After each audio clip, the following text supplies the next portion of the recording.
This is Bloomberg Businessweek. Insight from the reporters and editors who bring you America's most trusted business magazine, plus global business, finance, and tech news. The Bloomberg Businessweek podcast with Carol Massar and Tim Stenovec from Bloomberg Radio. Hi, everyone. Welcome to the Bloomberg Businessweek Weekend Podcast. Bloomberg News Deputy Team Leader for U.S. Equities, Jess Metton. Carol and I are sharing the hosting duties this week. And ahead on the program, we're going to continue with our coverage of the Bloomberg Businessweek Cities issue. Our magazine team breaks down how New York City is spending big to reform its bail system and bucking a $2 billion industry in the process. And the CEO of Creatio explains how her platform can help people automate workflows at the enterprise level with little to no coding knowledge. And the CEO of digital marketplace Flash Food details his strategy for connecting consumers to heavily discounted food and thereby reducing waste and saving money.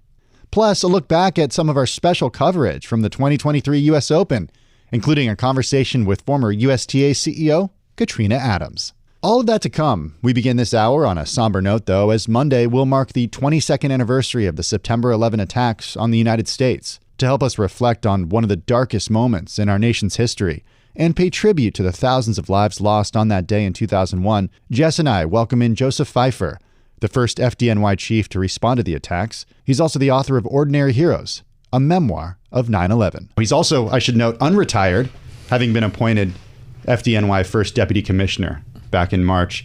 Chief, it's good to have you with us. Oh, it's good to be with you today. You know, every year around this time, I wonder what people think about who were there that day. And you were, of course, one of the first people who were there that day. What does this time of year mean to you? It's a time to remember. It's a time to remember the tragedy of that day, but it's also a time to remember how our firefighters ran into danger to save lives. And there's another thing that we need to remember is that the global community came together and we supported each other in one voice against terrorism. You were the first fire chief at the World Trade Center on that day, and remarkably, you already had a documentary film crew with you filming another instance as far as when you were dealing with a routine gas leak. What kind of goes through your mind whenever you think back to that moment, having already been down there before everything began? I remember it was a beautiful summer morning with bright sunshine, and we were standing in the street at an ordinary emergency. And then all of a sudden we heard a loud noise of planes coming overhead. And as you know, we never hear planes in Manhattan because of the tall buildings. And then I see this plane flying at a very low altitude, so low I could read on the fuselage American. And it raced past us at fast speed. And I saw the plane aim and crash into the World Trade Center. And in that moment, I knew that this was no accident, that this was a direct attack. And that's the message I gave on the radio. And really in that moment, our entire world changed. And the next 102 minutes would evolve with traumatic memories of what took place. You must have replayed those moments in your head countless times at this point. I do. And one of the moments I remember is that as we pulled up to the World Trade Center, we saw smoke coming out of the top and flames coming out. And people started to gather by the windows. And we knew that at that time there would be like 20,000 people within the World Trade Center complex. And every firefighter, every paramedic, every fire marshal, every police officer, every responder looked at the burning buildings. And they knew they were going to the most dangerous fire of their lives. And they made a personal choice to go in. And even though this is our job, this is what we do, it still was a personal choice to run into danger. And your brother Kevin was amongst those that went up. And it was interesting that the documentary crew that you were with actually had a moment where the two of you were talking and he went up there. When you think back to that moment, how do you feel? Yeah, I think back to the moment when he came up to me without saying a word. And we looked at each other wondering if we were both going to be okay. And then I ordered him to go up to evacuate and to rescue those that were trapped. And it was the same order I gave many fire officers. And I think back to that moment, which was a special moment, that we saw each other, and then I saw him take his unit Engine 33 and turn to climb the narrow stairs of the World Trade Center. So whenever you talk about in your memoir called Ordinary Heroes, is that the ordinary hero that you're talking about? That is. And as my brother went up and other firefighters went up, people were coming down. And the firefighters said to people, don't stop. Keep going. You can make it out of here. Some simple words. And those words we know from people who survived. Those words made a difference because they made it out. When I think about 9/11, I remember where I was, along with many the people who are around my age and older. They remember where they were. They remember what they were experiencing. It was sort of like talking to my parents that moment that John F. Kennedy was killed, or talking to my grandparents that moment that Pearl Harbor was attacked. Since 9/11, tens of millions of Americans have been born. People who only heard about 9/11 as stories, they didn't live through it, they didn't experience it. How do you keep the memory of these ordinary heroes, keep the legacy of them, in a world where it's increasingly becoming a distant memory? The memory of 9/11 is part of history. And certainly our young people, many of them weren't even born. And they can read about it, but they also can see documentaries. And I think that's a different experience, that they actually, looking at a documentary, experience it again. And the question for us, I think, is, what do we want them to learn from it? Is this just an event that they look at it on a program, or is there more meaning to it? And I believe that we want our young people to understand what took place that day, and we do it with our probationary firefighters. We bring them to the 9/11 Museum, and for them to walk around and see the burnt out fire trucks. We want them to experience what took place. But I think as they look at this event as part of history, and they see our firefighters and first responders running in, they see them as superheroes, running into danger. And, it can never be a superhero. It's just too difficult to do those things. And what I tell them is that on that day, our heroes did ordinary things, but at an extraordinary time. And I think when they think of 9/11 as ordinary heroes, they can start to imagine themselves as being one of those heroes. And we need that today more than anything else. We need our new generation, our young generation, to tackle some of the problems that we're experiencing.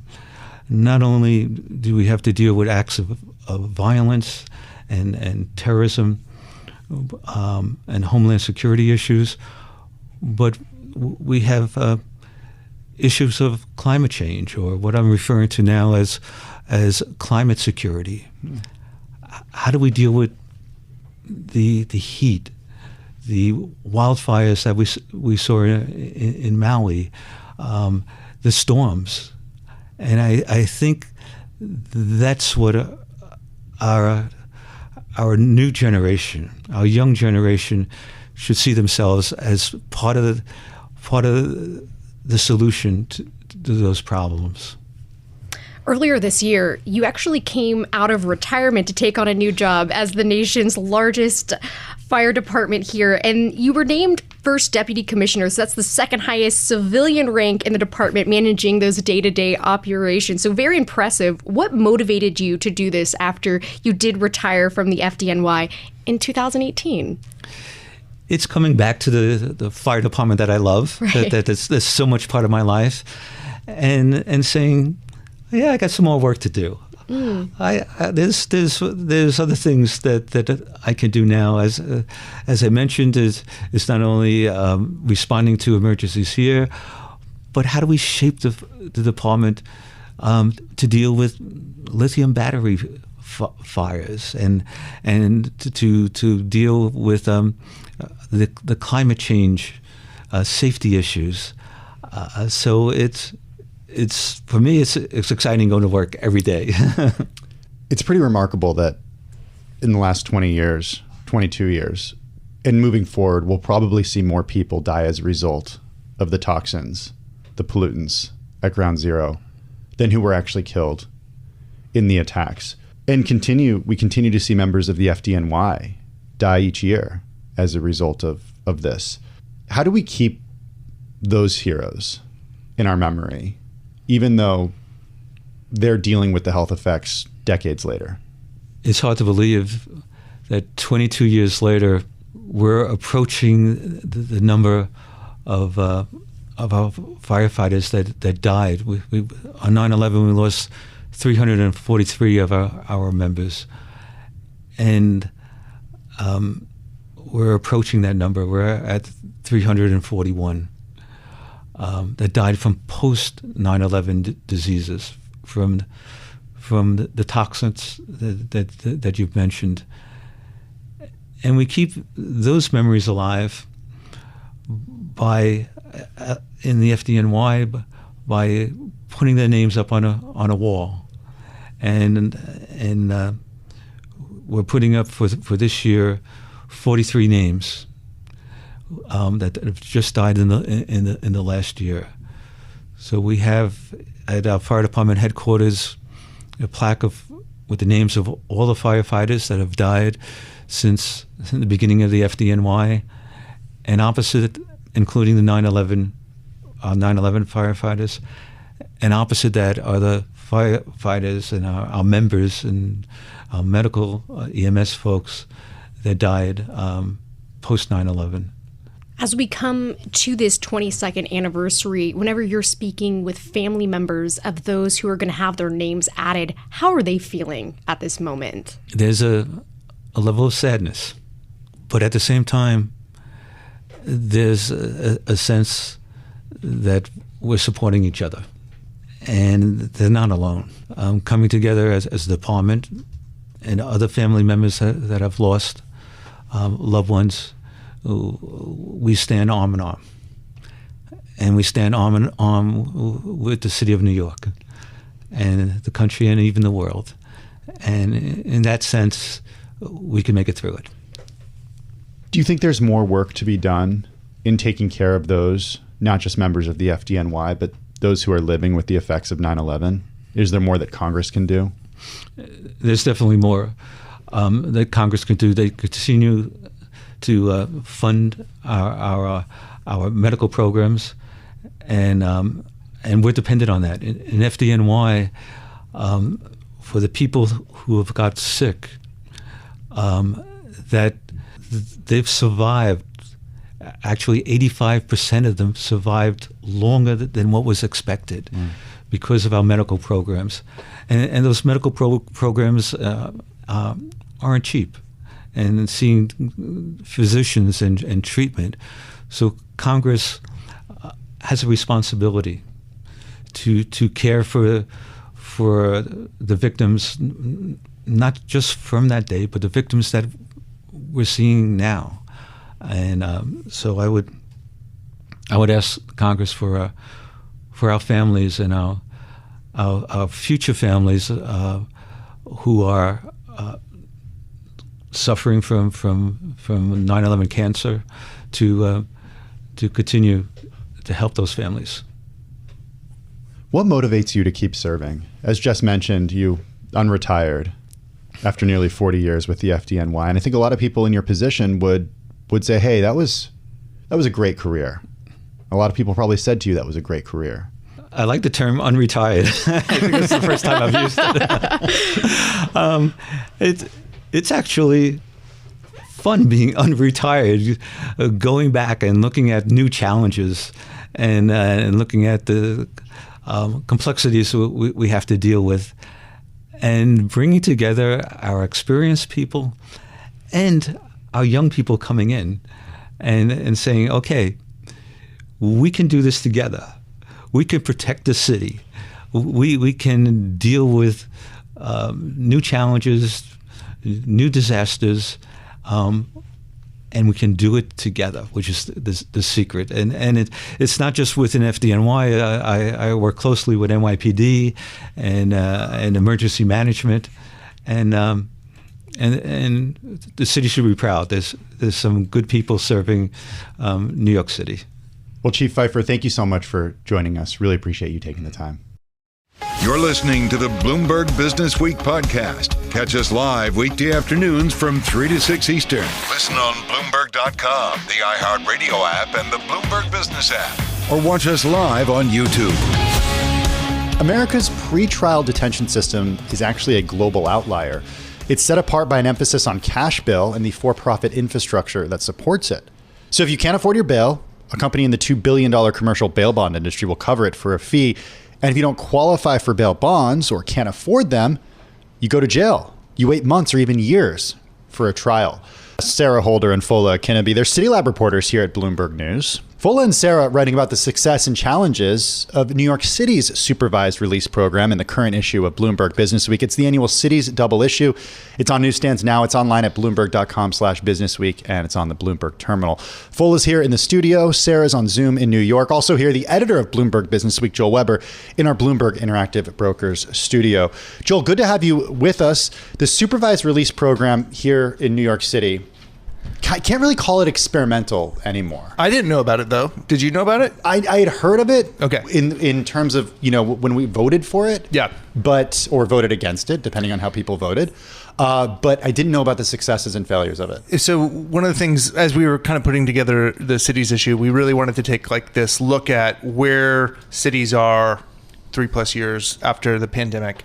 And this idea from Fola and Sarah, I thought was a really interesting way to talk about criminal justice and this experiment that's happened in New York that I think has been worthy of more national attention than it's perhaps received. And as you mentioned, U.S. huge outlier in terms of incarceration numbers. What the program has shown is this interesting success already. And part of this is the burden that is put on people who are innocent until proven guilty, but they cannot be on the street unless they have money for bail. And this has really challenged that assumption. And Fola, talk to us about who are the instrumental people who are helping make this pilot a thing. Thanks, Joel. And so I guess, first of all, the jail system in the U.S., folks have been... it's greatly expanded since the 70s, and so there are 4 times as many people behind bars pre-trial in the US. 4 times? Yeah, 4 times. And pre-trial? Yeah, pre-trial. Accused but not convicted of any crime than there were in the 70s.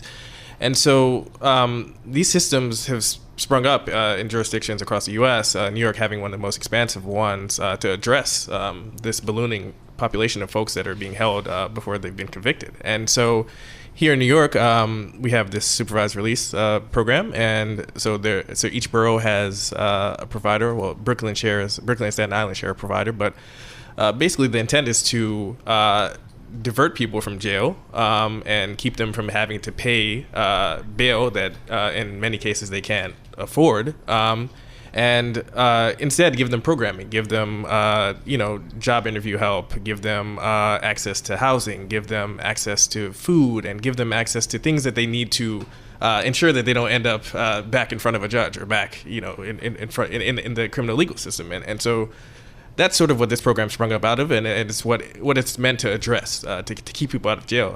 I'd note that 27 people have died at Rikers since the beginning of 2022, and just so our listeners and viewers know, Rikers here in New York is a place where people are held, a pre-trial place. Yes. It's so it's people who are awaiting trial. People who are awaiting trial. Yeah. Most of them. I think like 90% of the folks there. I want to bring Sarah into this conversation to get your insight on also the politics when it comes to letting people walk free. Walk us through as far as what the issues are there and the politics behind that. Yeah, I mean, bail reform as a policy change has, attracted a lot of attention nationwide. It's kind of the new boogeyman after the defund the police movement. People were talking about sort of diverting funds from police departments and reforming the practices of police. Now we're talking more broadly about the criminal legal system that Fola laid out for us, trying to think about new ways to hold people responsible for crimes, but also sort of understand that the current system as it is right now lets people who have the means walk free, while others who do not have the means, who are just as innocent before proven guilty, have to go to places like Rikers. So bail reform as a national movement has been tried in places across the U.S. Illinois, Washington, D.C., and New York City are trying to look at different ways to allow people to await trial outside of jails like Rikers. But obviously politicians that engage and try to exert these policy changes face a lot of political attacks. It's a hot button issue across the left and the right. And so programs like this are kind of trying to actually set up the infrastructure in place for cities that take on this politically fraught challenge of bail reform. Like what do people who are no longer eligible for bail, what do they do? And so supervised release is sort of like a programming change that attacks this or addresses this more charged political issue. And Fola can talk a little bit more about, what politicians face when they do take on bail reform. Well, before we let him do that, let's talk about what this looks like in practice. And there's a character in the story, Kevin, which is a pseudonym. But let's talk about what Kevin faced and how the program affected him personally. Yeah, so at a basic level, when you're arrested in New York City, you're processed, you're booked, and then eventually, usually after 24 hours or so, you're in front of a judge. And in reporting out the story, Sarah and I spent a lot of time in court watching these arraignments, watching this happen, right? And these hearings take, you wouldn't guess, 5 minutes, no matter what the charges are. And so at that point, a judge is going to decide, well, are you going to get bail, or are they going to release you and say, come back to your court date, or are they going to give you supervised release? And so once you're diverted to a program like this, someone like Kevin is being connected with a social worker immediately. And they'll have to meet, depending on the severity of the charges, they'll have to meet a certain number of times a month. For him, it's 4 times a month. And essentially, it looks like a therapy session. He talks to his caseworker about issues he's facing and what he's trying to do. He's looking for a job maybe, or he's looking for help finding housing, and they hook him up with services. And so in his life, it's helped him. It's helped connect him with services, helped get him a job, and helped make him helped him navigate the system that can be so complicated. Even, one of the most interesting things I thought was reminded of is the economic toll that being in jail and not being able to afford bail actually is. Talk about what Kevin faced on that front. So when he was standing in front of the judge, waiting to hear what his fate would be, city prosecutors had asked for $1 million bail, and that's something he could never afford or could never pay. And so this program allowed for another way, right? Sort of a middle way, right? They don't have to let him go walk free, or they're not letting him walk free, but they're also not going to make him go to Rikers, right? And so he's able to do this programming. He's able to still go home, but he has this responsibility to come and participate in supervised release. And he's been going, weekly for 6 months as his case winds through the system. That's 6 months he would have spent in Rikers. It's incredible, that story, Fola, on its own. But Sarah, I want to bring you back in here and talk about how the city and advocates for this measure success on the larger term. How do we know if it's successful here in New York City? Yeah, I mean, it's a really interesting question. And I think caseworkers are grappling with that as well. Like, one of the biggest takeaways, like, when we were at arraignments court, was that people were not getting sent to Rikers and they were getting sent to supervised release. And I think for caseworkers, that's a measure of success. You know, are you diverting one more person away from that notorious jail? And we saw, as you know, sometimes prosecutors would ask for $1 million bail, or we saw, you know, even $15,000 bail, something that defendants just could not pay. And we saw judges and public defenders and even prosecutors in some instances say, you know, why don't we do supervised release instead? This person is not a flight risk. They will return to court. So we saw in real time people getting diverted from Rikers. So that's one measure of success. Another is how many times people are showing up for court again. You know, in places like DC, we've seen, you know, people released pretrial come back to court, you know, more than 80% of the time. And that's really what bail is supposed to do. It's supposed to ensure that people, you know, face their day in court and don't disappear. Supervised release is another way of making sure that people do that they show back up.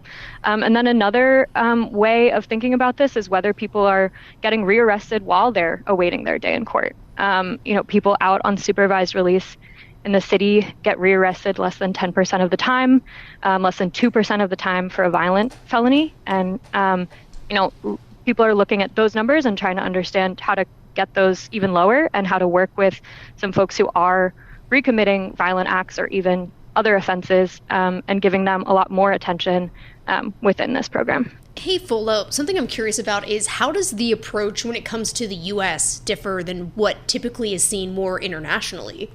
So in other jurisdictions, I mean, cash bail is seen as a last resort. I mean, the UK and Canada and in the EU, cash bail is sort of like the last resort, and bail bonds are illegal in most jurisdictions. I think it's just the U.S. and I believe the Philippines that allow. So the U.S. being more of an outlier, clearly. The U.S. is definitely an outlier. But New York is also not totally an outlier, right? Like there is, it's not like I want to get in the politics of this still, but like who else is following New York's lead here, and where else should we be watching to see what how those programs unfold? So there are quite a few jurisdictions, or I guess not quite a few, but there are some jurisdictions that are trying to address the same issue, right? Trying to reduce jail populations, because we have to remember that jailing people is expensive, like for a jurisdiction, for a municipality. What's the cost in New York? In New York, it's like $1,500 a day, I think, per person. And so, I mean, wow. It's pricey. Yeah. It's like I think it's like sort of like a college tuition or something like that, right? Like you talk about annually, jailing people. And so there's an extreme cost for municipalities, and then on the other hand, there's an extreme cost for the folks who are going to jail, right? You're not working, you're not paying rent, you're not watching your kids, you're not doing all of these things that contribute to society as well. Right. And so there are those costs. Okay, so I said we'd talk about the politics. Let's talk about the politics. What's the city line on this, and what about where the state comes in? So this is it's a city-funded program, right? So the city spends about $67 million a year on this, and in the last budget cycle, we saw more money set aside for this program. Is that a lot of money or not a lot of money? It's more than pre-K. Wow. As we've reported before. I will be off Thursday taking my son to his first day of pre-K. So, there you go. Foley, you did the great story on pre-K earlier this year about Eric Adams not providing funding to those pre-K centers. And so I guess in the grand scheme of things, the New York City budget is $107 billion. So it's not that much money, but it is for a program like this quite a bit of it's quite an investment. And just keep in mind also the economic side of this, right? Like instead of paying $1,500 per person per day, we're allowing those same people who might not be even violent offenders to basically like be able to keep their normal existence going, right? And be in their community. So I think it's really interesting. So what about how do other jurisdictions, how is this going over elsewhere, right? Because clearly we brought up the defund the police as a talking point. Like this is a charged idea because it goes against some conventional longstanding wisdom. Definitely, and I think the New York City program is a great example of the challenges that programs like these face, right? Like on one end, the program seems to be working, and it seems like it's getting support, right? And so it's ramped up, and so they have the caseworkers have a ton of cases, right? We met some people that have 70 cases on their plate. On the other hand, they have to worry about the politics of this, right? Like New York State has rolled back its bail reforms, I think 3 times at this point, right? In other jurisdictions, we've seen campaign ads sort of demonizing bail reform. Lee Zeldin last year ran ads saying that he would, reverse the bail laws. And so the politics of this are fraught, to say the least. And we see this in jurisdictions across the country. Fola, a fantastic story. Sarah, a great story. Sarah Holder, City Lab reporter at Bloomberg News, on the phone from our bureau. Fola Kinnaby, City Lab reporter here at Bloomberg News, with us in the Bloomberg Interactive Broker studio, along with Joel Weber, the editor of Bloomberg Businessweek. This story and more in the city's issue, the double issue of Businessweek.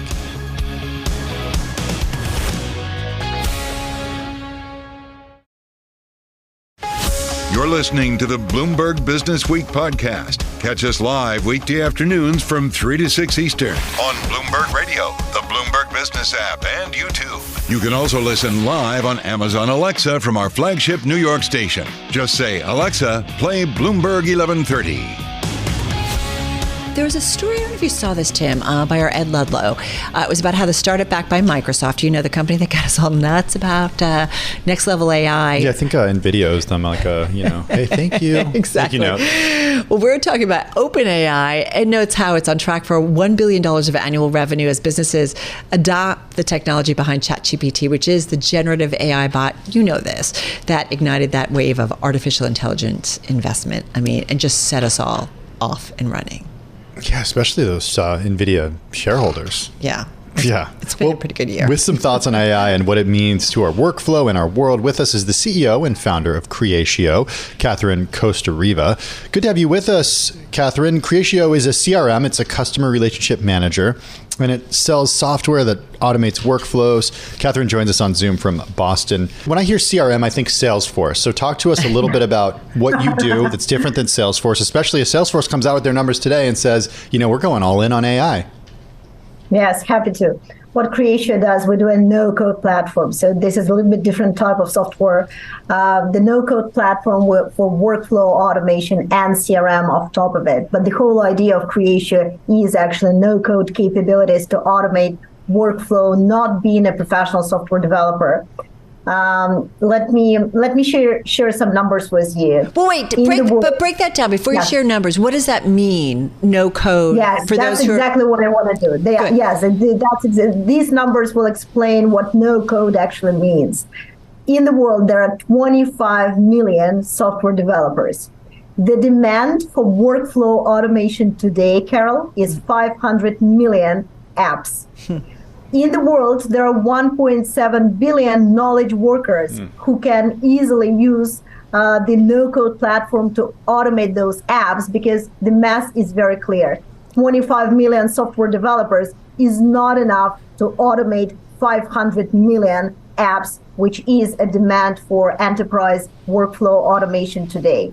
So what Creatio does, and what no-code platforms in general, what they do, they give tools to those 1.7 billion knowledge workers to build and automate their own workflows, like CRM, like customer relationship management. So CRM, like sales automation, marketing automation, service automation, this is just an example of the workflows in the companies, in different enterprises, that can be automated with no-code platforms. So this is think about it like a Minecraft. You all know Minecraft. That's a popular game. All kids in the world play Minecraft. Just think about Minecraft, but in the world of enterprise software, when you design and build your own software, your own workflows, not being a professional software developer. It sounds like, why wouldn't everybody use it? So give me an idea of the growth of your business so that we get an idea. And who are your partners? Who are your clients? Who are you working with? Happy to. Creatio, despite the economic slowdown and everything happening in the world right now, Creatio continues to grow at 50-60% year over year. Is that top line? What exactly is that? And is that from a low base? This is the top line. Okay. And you mentioned Salesforce in the beginning. So Creatia is together with Salesforce in those Gartner Magic Quadrants for Salesforce automation, like the best software for Salesforce automation, for marketing automation, for service automation. Although we are a much smaller company, but thanks to these capabilities of no-code platform and ability of our clients to automate, to build their own products, not being software developers, we see this demand from the market, and we get all the recognition from industry analysts, because this is the next era of enterprise software. Talk a little bit about the funders, how you're supported, venture capital that you've raised. Listen, we bootstrapped the company. In 2014, we founded the company here in Boston. We bootstrapped for many years. And then we raised capital 2.5 years ago for the first time in the history of the company. That was a minority investment of $68 million. And again, just to speed up, to accelerate the growth of the company and to deliver the message of no code to as many people in the world as possible. I can tell you that my peer right now just came to the office here in Boston. He just came from his trip literally all over the world. He was in Australia. We had a huge event, No Code Days Australia, then in Indonesia, then in Malaysia, then in Dubai. So we're spreading the world and evangelizing this new technology. This is new for the enterprise software world, new technology of no-code software. And you were talking about Gen AI and AI in general. That's definitely a big part of the Creatia platform, and it does accelerate software development as well. So you mentioned about working with Salesforce. So could you be at some point a company they're acquisitive that they take on and bring you into the fold, or is your goal to kind of do it? I don't think so. Is your goal to do it alone? Is your goal to do it alone? And I'm just curious. We're doing it together with our partners all over the world, system integrators.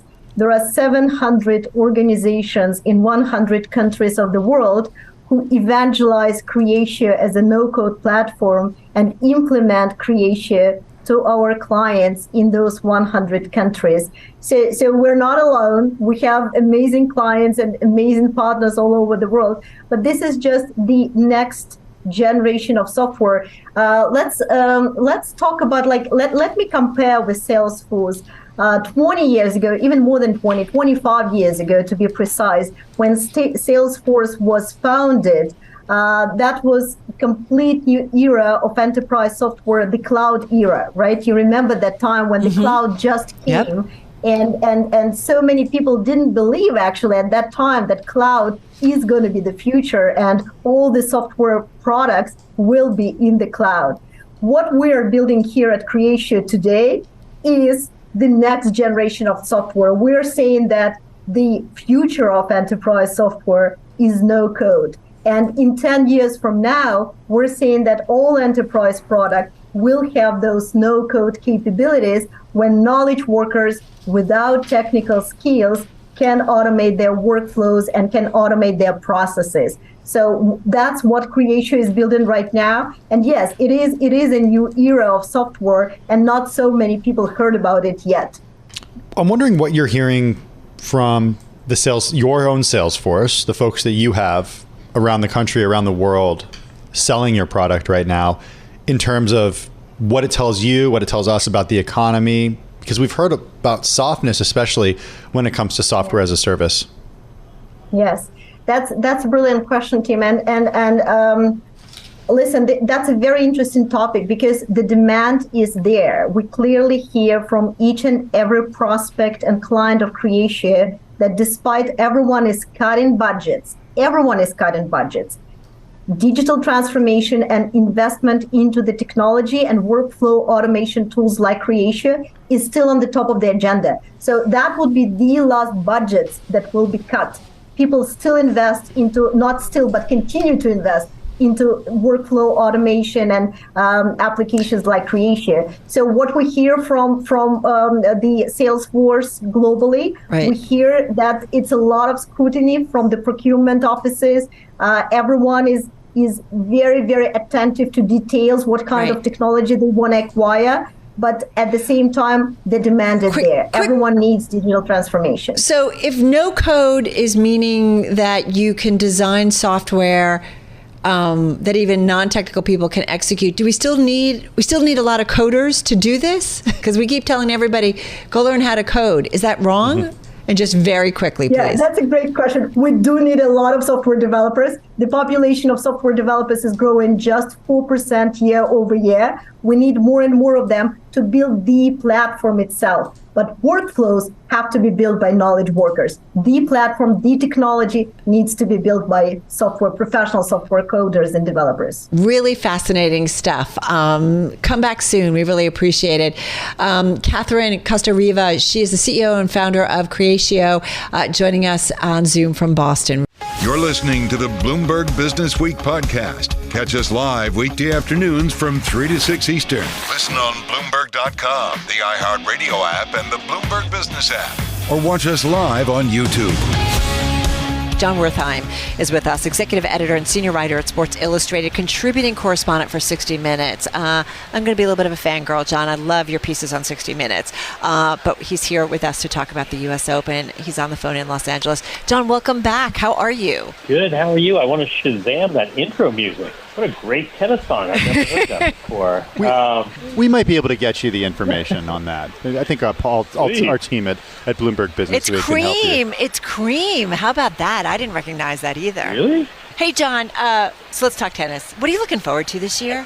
It's an interesting year, and it's a packed year. I'm just warning you for when you're here. Yeah, I'll tell you something funny. This is the first U.S. Open after Roger Federer and Serena Williams, and for years and years, tennis said, what are we going to do when these two titans are no longer around? What's going to happen to tennis? And I think 3 of the last 5 sessions set attendance records. Someone was telling me about the secondary ticket the secondary market for tickets is off the charts. There are a lot of good storylines. One of them is the abundance of American players who are still left in the draw. Is this Coco Gauff's year to win on the women's side? Is Novak Djokovic and Carlos Alcaraz this great new tennis rivalry? Are they going to have another installment for the 3rd straight major in New York? We miss Roger Federer, we miss Serena Williams, but there is the show goes on. There's plenty of tennis to watch. Yeah, I love the Tiafoe story as well, and he's currently battling it out right now in the 4th set actually, right now. So who else are the big names that you're watching this year? Some of them are the big names that we're used to, and Iga Swiatek won last year and is really establishing herself as this generational player, and is Coco Gauff going to emerge as a rival, and Jessie Pegula is, in fact, the highest-ranked American male or female. She's an interesting character with a much different backstory than other players. But I also think the fact that sort of the fields are wider open, and I think it'll be a surprise if either Djokovic or Alcaraz don't win, but there's still a lot of space on stage for other players to make their move. Taylor Fritz is the highest-ranked American male, but he hasn't had great success in a major. Is this the tournament where he finally breaks through? There's a lot of we're used to these 3 players on the men's side, Federer, Nadal, Djokovic, who absolutely dominated. We were used to Serena doing her ritual run, and it's much different to cover the sport now that the fields are wider open. Djokovic is obviously still as relevant as ever, but it's kind of fun not being able to pencil 4 players through to the final weekend, and you have this capacity for surprise. Keeping us all on our toes. It's interesting, John. I always think about, we talked about this a lot with golf, right? Golf after Tiger Woods. In tennis, we've had a lot of conversations with the USTA over the years about, making sure there's their interest with the younger generation. And we see it continuing, and we do see younger, newer, interesting players come out. What is it about tennis that you think that continues to be a really popular sport?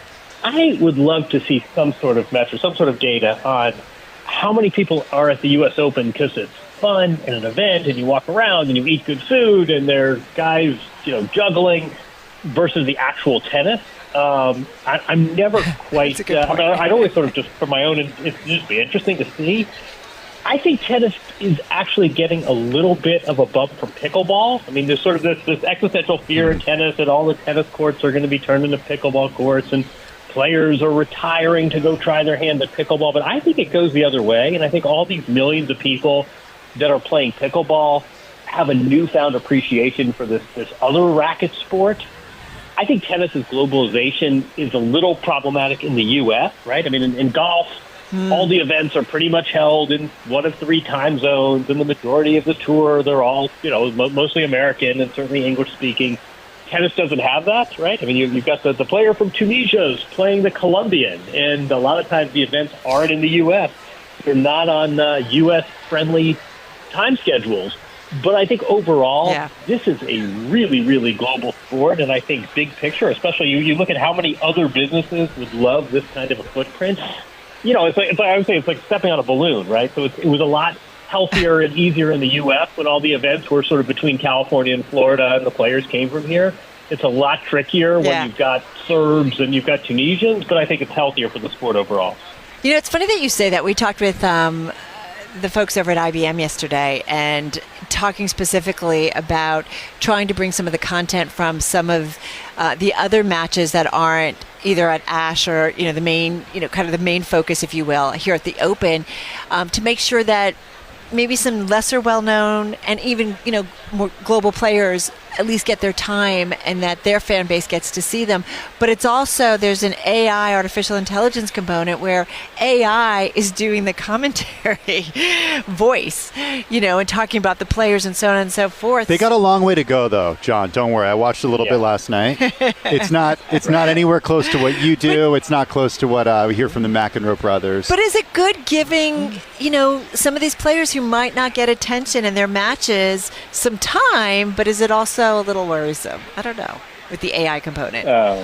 It's we all love parts of AI. We all recognize some of the upside and the potential. I'm not sure AI's most urgent need is for sports commentary. I've heard things that it's still, whatever. One thing we know about AI, it gets better, right? It sort of learns from its mistakes and improves rapidly. But I've heard it's pretty cringy right now, and they're using terms that aren't real tennis terms. I suspect that'll improve. I got to think there are other ways to accentuate players from other countries from AI, but I guess I give the USTA and IBM credit for at least experimenting, but I think we got a ways to go. Yeah. Hey, John, I love every year the tips that you write. Tim and I have been dying off air going through the list. I mean, it's not just the ones that you write, but you also crowdsource them this year with help from people on Twitter, X, whatever you call it. Okay, a couple things I want to ask. Don't take mine. I'm not going to take yours. What's the deal with how loud the crowd is this year? And I've noticed it too, watching TV when I'm not here and watching the matches on TV. You have the commentators complaining that, hey, their crowds in Ash are being too loud while the players are playing. I think it's healthy. And I think, at some level, I feel like crowds take their cue from players. And you talked before about Francis Tiafoe. He will say very openly, he wants crowds to be louder. He wants them to move around. Yeah. Why can't tennis be more like the NBA? I think there's a sense that, I go to a sporting event, I act a certain way. I get it. It's tennis. It's not NASCAR. I'm not going to, we're not going to go topless. Men aren't going to remove their skirts, but they're I think decorum I think you can keep decorum and also have fun and be loud. But I also, honestly, I think that crowds take their cue from the athletes. And if it doesn't bother the players, if it bothers the ESPN booth but not the players, that's not much deterrent. I totally agree with you. I saw daggers. I saw daggers from the player. She looked up my way during one of the matches earlier this week. I love this. Unless you have a match that day, there's no excuse for dressing like a player when you attend the U.S. Open. You don't wear stirrups to a Yankees game and shin guards and leotards to the ballet. Leave the wristbands at home, Jam. It's so true. It is really funny to kind of look around the crowds, and there are people who are just fans, and they're dressed like a tennis player. I've kind of sort of sometimes want to approach those people and say, listen, no judgments, but can you just explain the thinking here? And I don't know if that's unique to tennis. It slays me when you've got these, 60-year-old pot-belly guys with wristbands on to go watch. I don't get it. All right, there's another one we have to do because I felt like, where is that one, Tim? Because I felt like this happened to me because I did take the LIRR to go back home to Manhattan. Oh, here it is. Your fund is crushing it, and the Hamptons were amazing, and your kids loved camp, and your buddy got you these tickets. If you insist on a change over conversations, keep it down, Tiger. It's so true on the LIRR. Like, they're coming back from here, and they're like, hey, the investments, and they name dropped so many different people and funds. They could have been a source for you, Carol. But it gets a little crazy, right, John? Yeah, it's a certain type, and you certainly see that type at the U.S. Open. And we all love full markets, and we all love when we close on a high, as we seem to be close to doing. But I don't need to hear about that, and neither does the person in the seat next year.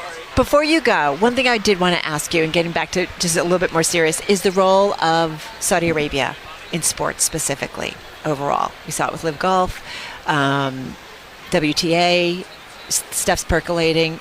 How are you seeing it as somebody who has covered this industry for a long time, or covered this world? Oh, man. We could do a whole hour on that. I did a piece a few months ago for 60 Minutes when I went to Riyadh and sort of saw what it was like on the ground. And clearly the Saudis see sports as a place to get involved. Their economics are much different from conventional sports economics. This is not about media rights deals and selling tickets and suites and merchandising. This is about rebranding a country.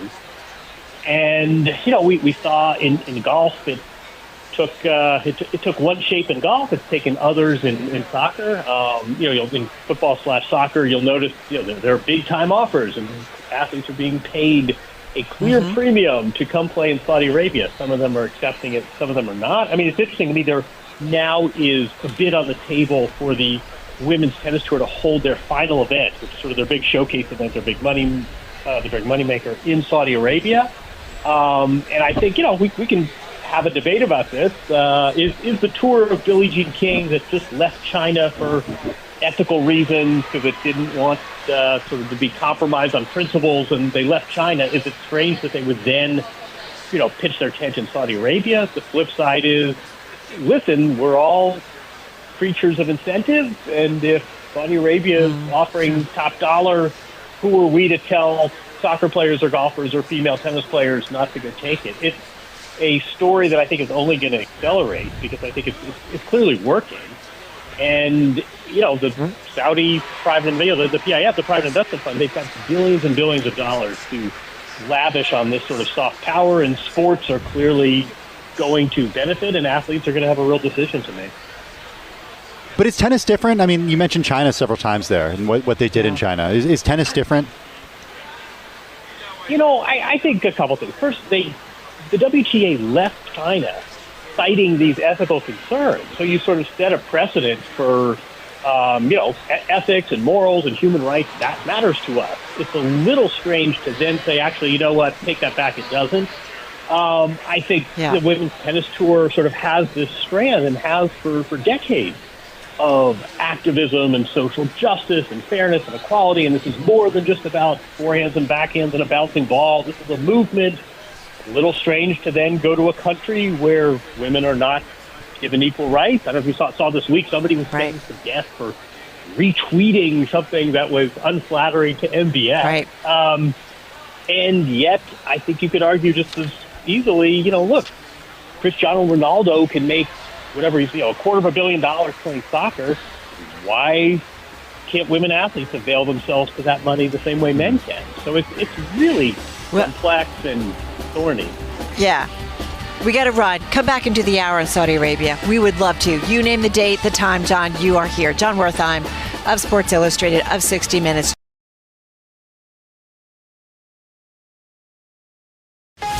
You're listening to the Bloomberg Businessweek podcast. Catch us live weekday afternoons from 3 to 6 Eastern on Bloomberg Radio, the Bloomberg Business app, and YouTube. You can also listen live on Amazon Alexa from our flagship New York station. Just say, Alexa, play Bloomberg 1130. Plenty ahead in our second hour of the weekend edition of Bloomberg Businessweek, including a Bloomberg Big Take on the one aspect of post-pandemic life that just can't seem to get back to normal, returning to the office full-time. Plus, we'll go back to the U.S. Open for a pulse check on the growth of tennis in America with former pro and former CEO of the United States Tennis Association, Katrina Adams. First up this hour, a conversation with Josh Dominguez. He's the founder and CEO of Flash Food. It's the digital marketplace that connects consumers to heavily discounted food. His company is helping grocers around the U.S. and Canada reduce food waste while simultaneously enabling shoppers to save on their food. Josh recently spoke with Carol and Bloomberg News deputy team leader for U.S. Equities, Jess Menton, in our New York studios. Hey, so a story popped in on my radar while reading in for our next guest. It was from Industry Dive. They're a business-to-business news organization. They wrote, as grocers dial up their efforts to reduce food waste, a key area of focus within sustainability, artificial intelligence and other digital innovations are helping food retailers improve their data processes and workforce efficiency. So I'm curious what our next guest has to say about that, and so delighted to have back with him. Earlier this year, he was named one of Canada's most influential change makers by the Globe and Mail's Report on Business magazine. Josh Dominguez founded Flash Food, the digital marketplace that connects consumers to heavily discounted food. I always feel like, I was thinking about you again, is that why the heck were we doing this sooner? Anyway, welcome back. So grateful to be here. And Jess was reminded, like, the first time we had you on, she was here. She's in for Tim, but like, nice to have this continuity. How are you? I'm doing well. I mean, congratulations, you have a bigger family now. Yeah, thank you. We had another one. So our newest is now 3 months old, and I was joking that like I go from all things crazy at home to all things crazy at work, but just on a journey, and it's so grateful to be in the position that we're at. We're really excited with what's happening stateside. Well, tell us about the journey and what's happened since April. A lot. I mean, you said to me, "How's the world going?" I'm like, "It's crazy. It's nonstop. It has just been so busy." Yeah. Even with questions about the outlook and all these problems, there's growth. People are doing things. Yeah. What's changed since April? A lot of things, but I'll say the first thing is like the reliance from shoppers on Flash Food now. Like, we've become a lifeline for some of our customers, some of our shoppers, where like they're not feeding their kids or their families as affordably as they would be or as healthily without the app. And we're seeing that just play out in more and more communities. And there was a story I was telling Esther, our director of comms, before we sat in here, and me and my president stopped at a store in the Midwest last week, and we went to the store. It was one of our newer stores that we had partnered with, and still in like kind of the pilot phase. And so we weren't going to go in and like talk to anybody. We weren't planning on doing that really. We were just going to kind of see how people were doing in the store. We ended up meeting the assistant store manager. She's like, you need to go talk to the store manager. He pulled in the meat department manager, who was the one running Flash Food at the store. Yeah. And he just pulls us aside. He's like, I've reduced the amount of food that I'm throwing out, like a ridiculous amount. And then he called over the seafood manager, who was just like walking by, and he stopped and he's like, I just want to say thank you. Like, what you're allowing us to do is so impactful. And we left that meeting. We were going to another dinner with a couple of other executives at Meijer in the Midwest, and the store that we left, and I was talking to my president, and I'm just like, this is not like it's not like a surprise factor. It's not like a reinvigoration. It's more like confirmatory to me. It just is so obvious that this is going to continue to happen, and the scale is going to keep happening, and we're going to be in every community in America. Like, it's just a matter of time. So it's balancing that with, I guess, the headwinds that are the grocery sector, that are the food sector, that like. And I want to get into that, but give me. We are Bloomberg, so we get a little like number crazed. Yeah, but give me an idea in terms of like. Well, go ahead. Well, the size and scope that he threw out the last time he was here, he was talking about how it's about $5,000 to $10,000 of food every day a store is throwing out, and that really stuck out to me. Yeah. We've now saved shoppers. So one number that comes to mind is like we've now saved shoppers over $200 million in their groceries. Like, and we're in just under 2,000 stores. So what does that mean? So when somebody shops, like, tell me what that number means. So like the average discount on Flash Food is about 50% off. Okay. So like we've saved shoppers in total across the entire platform over $200 million now. And that number is like, we're in 1,900 stores. There's 40 or 50,000 grocery stores in America. Like, we're still just scratching the surface. There's still so much opportunity. Who's shopping? Who is your shopper? It's funny. I was talking about this earlier. Like, there's a small cohort of people that don't have to ever think about how much their groceries are, and there's a cohort of increasingly people, not, because I feel like, but anyway, increasingly not. No, but you're bang to be fair, there's people who are you're spot in tough on. ways. It's a very small number, and it's getting smaller. And there's a small number of people who just like are on the other spectrum, and our shoppers are the mass market that's in between. Like, it's not just people who need to save money on their groceries. People need to save money anywhere now. Mm-hmm. So in terms of the shopper, it's typically young moms that are our main shopper, but it runs the gamut, like across the spectrum economically. How does it work exactly if you go to the store? Remind everybody, because I know you went through this last time. But yeah, so you usually check the app. So I'll talk the flow. You check the app in the morning. You see what a store posts. You buy it. So let's say you buy a pack of chicken breast and it's 50% off. Anytime that day, you go to the store and you go to the flash food zone, which is by the customer service desk usually. And they have a device with the list of names of people that are coming to pick up. You just say, I'm Jess, I bought this chicken through Flash Food. They click your name, click confirm pickup, grab your item for you, give it to you, and you're done. So the transaction happens in the app, and that way you know that your food's going to be waiting for you there any time of the day. We actually have stories of people who will like buy from multiple stores, and they'll send their father-in-law, their mother-in-law, whoever's coming home from work that day, like, hey, stop at the store, you got to grab my order. That's actually becoming more of the thing as we add more locations. Are there restrictions on how much you can buy? No. Do you typically sell out? It's the purple fridge, right? Yeah, we're selling, like, depending on the store, but we're selling 75 to 80% of all the food that makes its way on the Flash Food platform. Some of the markets, some of the stores, as we like have been on for a while, more shoppers know about it. When we launch, there's some like education to let shoppers know. Right. For example, like from the last time I was here, we went from, I think it was like 10 or 15 stores with Stop and Shop to now over 300 stores live with them across New England, New Jersey, New York. So Stop and Shop is our biggest expansion in the last quarter that we've had. So in context, as far as if something is 2 to 3 days before the expiration date is due, or even a week out, what causes that to happen? Are people just going and not, if it's say it's sooner, are they not wanting to grab that and they're trying to buy something that's going to last a little bit longer? So that's why stores end up having to throw this out? That's exactly it. It's consumer habits. Specifically in North America, when we go grocery shopping, we're always reaching at the back for whatever has the longest shelf life. I do it all the time. Yeah. We're all guilty of it. Right. And the near dated stuff moves to the front and we don't take it. Or if there's things that there's not quite as many items left, I'm kind of questioning why some of those exactly. things might be there. That's exactly the next point. If you go buy a watermelon and there's one on the shelf, you assume it's the worst one, so the retailer has to stock the shelves. So it's a combination so that we get selection. It's a combination of like inventory getting into the store, but also consumer habits that drives to this like dual-sided problem, I guess. As someone who's created this business, Josh, do you think about like, you know, so much when we talk about retail or some other markets, you know, managing your supply chain is crucial, right? And I do wonder, do you think that there is a moment in time where food or supermarkets are better at managing their food purchases so that there isn't waste that you can't tap into, or is it not? It's not the way this market works.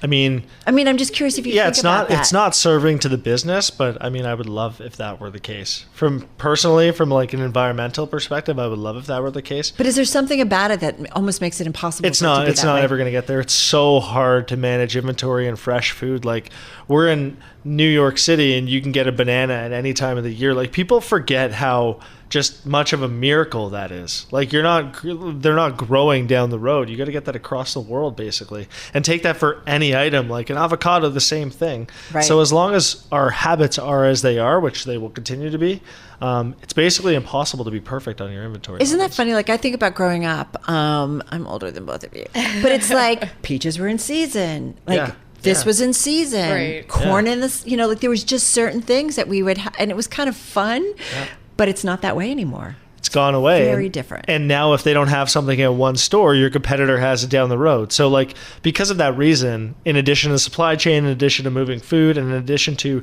every time you touch food, like it degrades its quality a little bit, it's just really, really difficult to get fresh food right.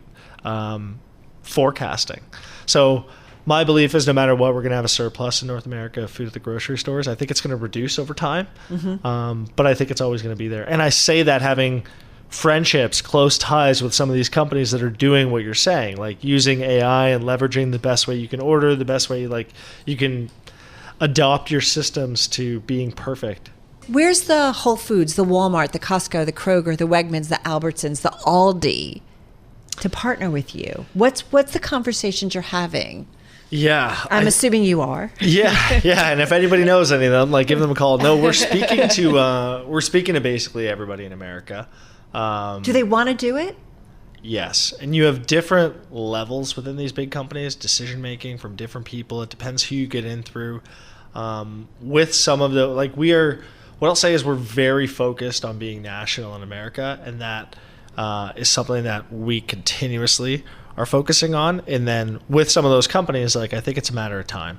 Like, I just, for whatever reason, you bring them revenue, you potentially bring them new customers. We will absolutely drive in new shoppers that'll spend more money in their stores. We'll help reduce the waistline, drive in like a concert of their waistline. So it's just found money in a lot of ways. But the challenge with big companies, and this is not just grocery, is you have a strategic priority list. What do you pull out to put something new in front of, and who's owning it, who in the organization, who's the loudest speaker, who has the most like opportunity to do it. And that is the hard part of selling anything into a massive company. It's not whether somebody wants to do a thing or not, because a lot of folks and a lot of companies are excited about new ideas. It's really like, how do you get to the heart of what the other person cares about enough to really drive something through? And I think one thing I'll say is, like, we were founded in Canada, a Canadian company based in Toronto. Now we predominantly American in terms of the store count and a lot of our staff.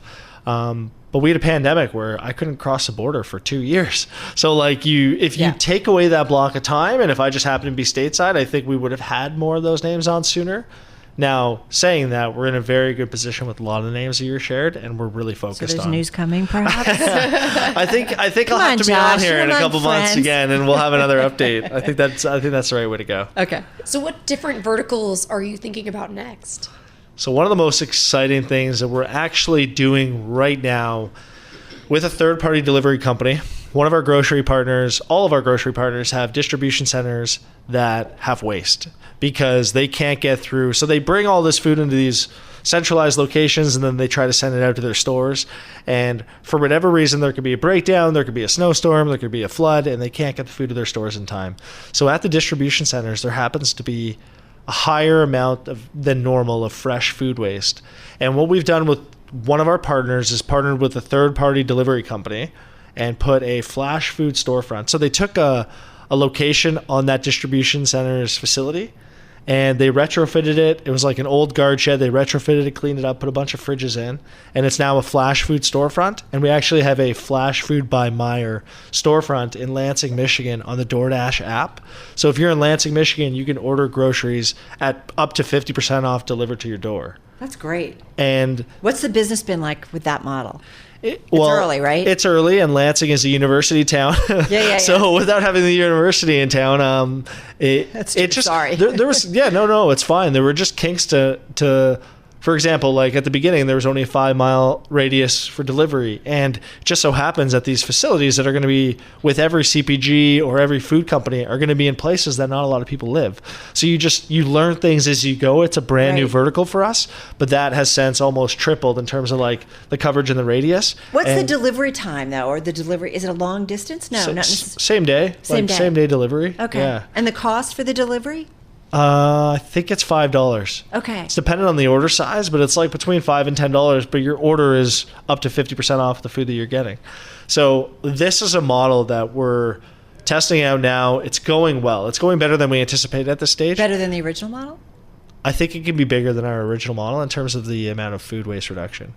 I think it's different. I think it adds a whole bunch of different partners. I think all of these CPG companies have locations across America. Consumer product good. Yeah, consumer product good companies have. I know that they have locations across America that have wasted their facilities. Like there's a scenario here where this could be a really big vertical for us. You also mentioned you have a bit of a reach on TikTok now.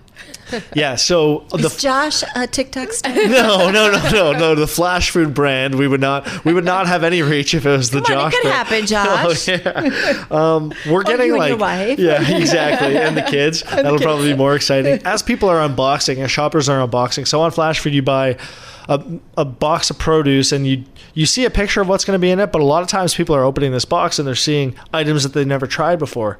So there's been like a pretty big unboxing theme theme on TikTok where people are sharing what they're getting, and then they're also sharing, for example, like one person getting 100 bananas for $5. They'll unbox it and they'll be like, they'll know they're getting a bunch of bananas, but they're like, okay, what am I going to do with all these bananas? And then you'll see them share that. There'll be content going back and people saying, try this. And so this is the other side of it. Like, we've built a platform that's helping retailers make more money, reduce waste, drive in new shoppers. But there's also a whole angle here on like the origination of, what are you making? What are you doing in the kitchen? Like, what are you trying? What are you cooking? And it's becoming a fun part of the process in a way that I personally didn't anticipate when we started. What's the most difficult part of the business? Getting more retailers on board faster. That's it. Because I'll sit down with an executive and share all the things that I've shared on this show, and there's one executive of a big retailer who has almost 2,000 locations. And I was like, why don't you just do this in all your stores? He's like, what people don't realize is we have however many thousand employees, however many hundreds of thousands of shoppers that come into the stores every day.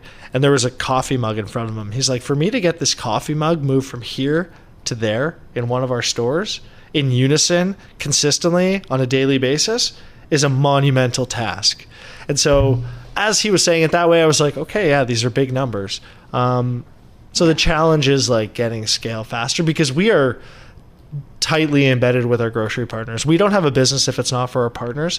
And that's unique in a lot of tech companies. And we're not trying to come at this and be smarter than them, because we're not. We just have one vertical that can solve one part of the problem in a really meaningful financial way. And just, yeah, that's been it. I gotta say, sign of a great interview is that you're leaving and I still have like a dozen questions I want to ask you. So you're gonna have to come back. Yeah, thank you. It sounds like there's gonna be some news in the future. I'll be back. Josh Dominguez, he's founder and CEO of Flash Food. Congratulations on the family, and good to see you. Thank you so much for having me. You're listening to the Bloomberg Businessweek podcast. Catch us live weekday afternoons from 3 to 6 Eastern. Listen on Bloomberg.com, the iHeartRadio app, and the Bloomberg Business app. Or watch us live on YouTube. As Matt Boyle, senior management and workplace reporter, writes in today's Big Take, it's hard to cast entire continents as monolithic. That is, Asian workers are coming back, European nations are adopting new policies, and U.S. employers are fending for themselves. We've got Matt with us right now. Once again, it is the Bloomberg Big Take. Matt's with us in the Bloomberg Interactive Brokers studio right now. So, Matt, I got to be honest with you. I've totally been thinking about this from the U.S. perspective. Yeah, we all along. That's the problem. None of us are stepping back. We see headlines. Google says this. Elon Musk says that. What's Goldman Sachs up to? Oh, they've gone to 5 days, and we all sort of freak out about every individual. I'm not to say those companies are not big, influential, blue chip employers, but they're only a very small part of the picture. So what we wanted to do with this story is step back. What's going on in London versus Lisbon? What's going on in Munich, versus Mumbai, for example? Find the data. And the good thing, now that we're 3.5 years into the pandemic, we finally have some data coming out, some pretty reliable data on, what are the different office attendance rates? And then you got to dig deeper, though, and figure out, okay, what's behind that? What is shifting that, shaping that? Is it the way the city is laid out? Is it how long the commute is? Is it corporate culture in that particular part of the world? And that's when it gets really interesting. What do you think were the main catalysts when you're looking at some of the counterparts in Europe as well as Asia being able to return to the office faster than us over here? Well, just to start with Europe, one thing you're not seeing here in the U.S. is policymakers are playing a huge role. In at least a half dozen European countries, you have either remote work laws or what's called right to disconnect laws, where managers are not allowed to contact certain types of workers after normal business hours. Ireland has a remote work law. The Netherlands has got one coming in as soon as the Dutch Senate passes it any day now. And then, then you've got to have a little counterpart between the employers, who are probably not too thrilled about the government coming in and saying you have to give your workers the right to lobby and make a proposal to say I should be able to work remotely. I mean, could you imagine that in New York? Right. Imagine that in Texas?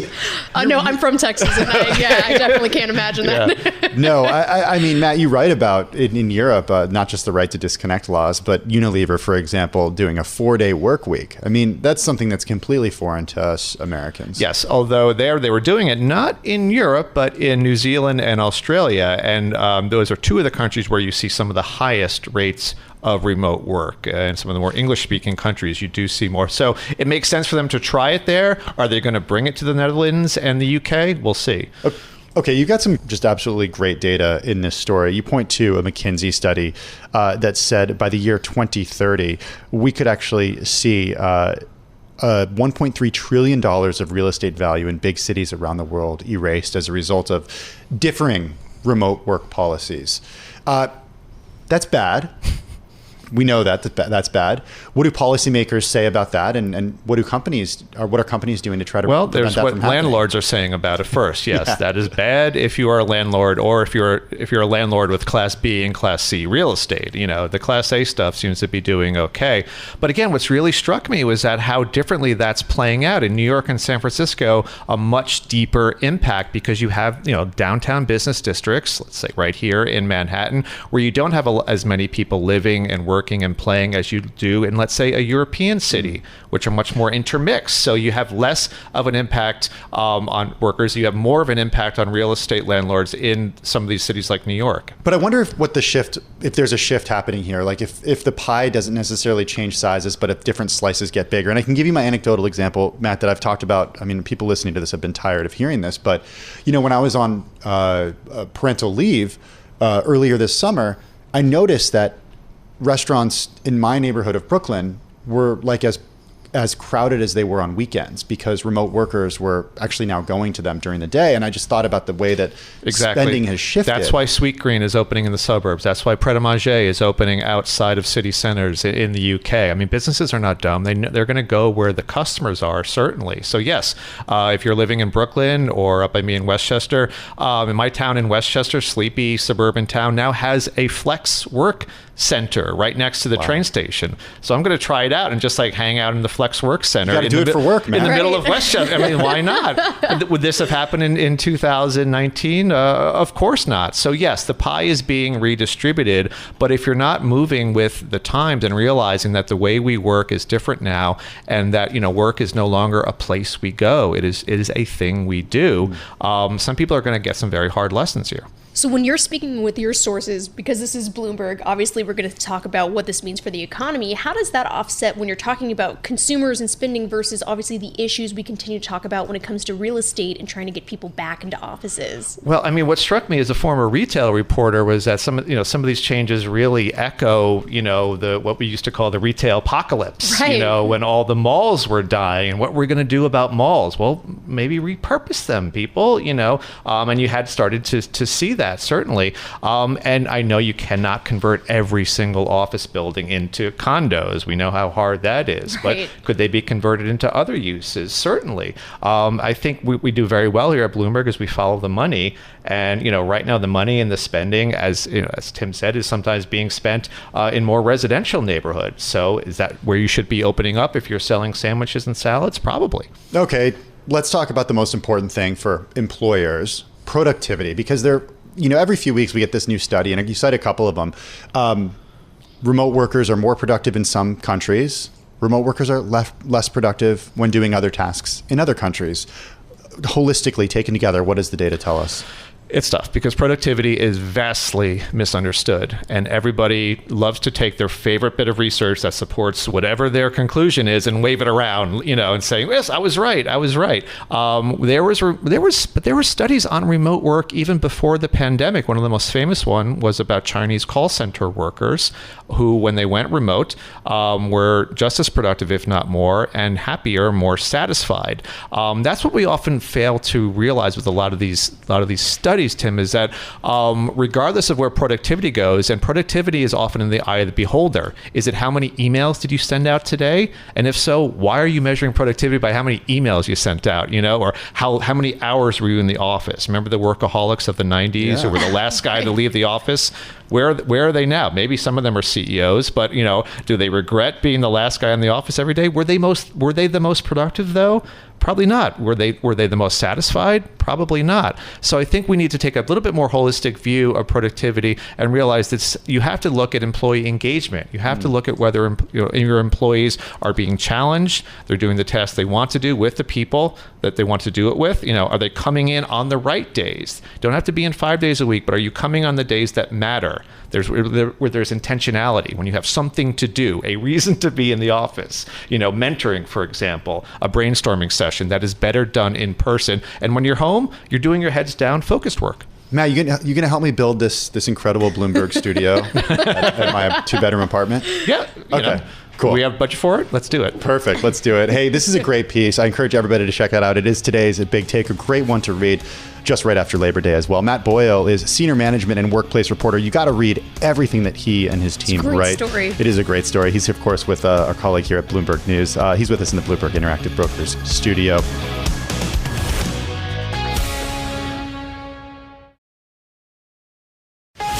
You're listening to the Bloomberg Businessweek podcast. Catch us live weekday afternoons from 3 to 6 Eastern on Bloomberg Radio, the Bloomberg Business app, and YouTube. You can also listen live on Amazon Alexa from our flagship New York station. Just say, Alexa, play Bloomberg 1130. Katrina Adams, former president, chairman, and CEO of the U.S. Tennis Association, chair of the U.S. Open, as well as the chair of the International Tennis Federation Cup and Gender Equality and Tennis Committees, former tennis pro, double specialist, and I could go on and on and on. You're amazing. Thank you. Thank you for coming back and finding time. You're busy. Always excited to be here with you guys. Well, tell us about what you're excited about this year at the Open. Oh my goodness, it's the U.S. Open. It's I spectacular, know, right? I know. But mean, come on, everything that's happening here. I mean, obviously you just mentioned Venus Williams, just to see her back on the court again, amazing. Since 1994. It's remarkable. I right? was sitting in her box in 1997 when she played her first final and lost to Martina Hingis. I was here when she played the final against Serena, her sister, when Serena won it in 99. But, when you look at the emergence of Coco Gauff and Frances Tiafoe and Jess Pegula and Michael Moe, look what he did today, taking out John Isner, and so many young players, Ben Shelton. It's exciting for the American players, Tommy Paul. There's so many. I can't even name them all right now. And there was a time I could name them all on one hand. Does it feel like we're sort of in a, Andre Agassi, Pete Sampras, Jim Curry, or Michael Chang sort of era where we have these Americans who dominate? Let's not get ahead of ourselves. Okay. I think that we have the ability to get there, because when you talk about Taylor Fritz and Tiafoe in the top 10, and Tommy Paul knocking on the door, and Ben Shelton, those guys are knocking on the door, yes, we'll get there. But until they start winning majors like Pete Sampras and Andre Agassi and Jim Curry and Michael Chang, then it's a different story. But I just dated it's a long time. myself, by the way. No, it's good, but it's a long them. time coming to be able to talk about these guys being in these majors, getting into the second weeks consistently, and then having some new names to join that on the men's side. We've always been there on the women's side. Yeah. But to be able to talk about these men is really exciting. Katrina, what is it that kind of keeps the younger generation coming back to tennis? I think being able to see players like we just mentioned on the court week in and week out, and at these majors going deep to motivate the young kids to want to get into the sport. So when you talk about Fritz and Tiafoe and Paul, who were they watching when they were young kids? Who motivated them to get into the sport? And for them, I think when they came up through the USTA Player Development Program, where they really got to travel together, train together, motivate one another, push one another, they're still doing that.